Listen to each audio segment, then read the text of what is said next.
Great blessings to you. Welcome. This is TwoDolphins again, spiritual healer, advisor, your online friend. And today I would like to share a little recording on life missions and callings in life. And how can you know if you are on your mission?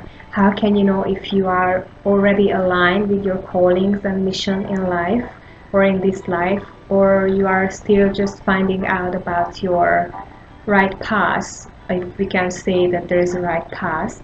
Well, it's more like your higher calling. We are continuously make mistakes, so there is no perfect path, or there is no just one path that you would be walking all along all your life.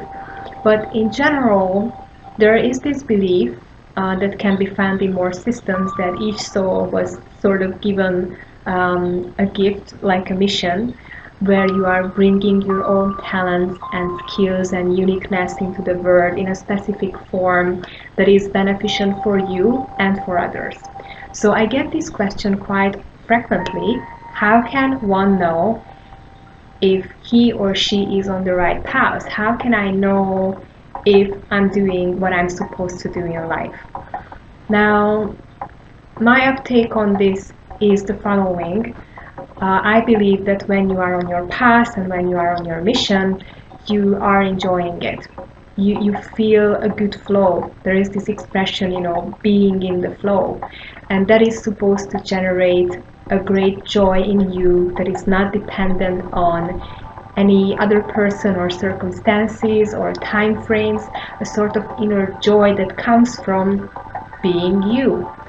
So to track this back, and I think we can relay on most of the cases, we can relay on childhood and start with the question, what did you like to do when you were a child? So when it was not something that others kind of asked you to do, or when they said come play with us, what were those things that you repeatedly enjoyed doing as a child, when it was just you and you could decide what you want to do?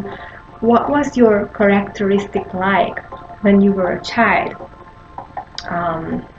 Maybe it's a good idea to look into family diaries or family video recordings and just see yourself as a child, because I think maybe you would be surprised to see your little self from the outside and then decode and get the energies of that child, because that child is actually still you. It's the same person, just some time passed. And just like in astrology, your sun sign will never change, your ascendant will never change, your moon sign will never change. There are some features that are pretty much constant and that construct the you. So maybe it's time for a little time traveling. You can take your notepad or a piece of paper and maybe start to think about how would you describe yourself at the age 3 and then 5 and then 7 and then 9, to reconnect with your original motivations. Because eventually, when you choose a path, like a professional pathway, or even if you decide that you will be a full-time mom, or if you decide that you will be a sacred person, like a monk or a nun, that is not just coming from nowhere. Believe me, that is a core in you that is like a seed. And over time, if that little seed gets the right nourishment, the right amount of sunshine, the right amount of water and rain, and bees that can fertilize you, you will spring into action and you will spring into the beautiful flower who you were meant to be.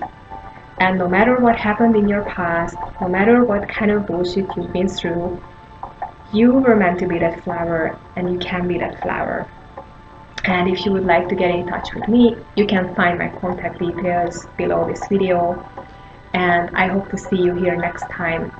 Feel free to send this little recording to anyone who you would feel could benefit from it. And please never ever give up on your unique mission, because you are unique and beautiful. Bye for now.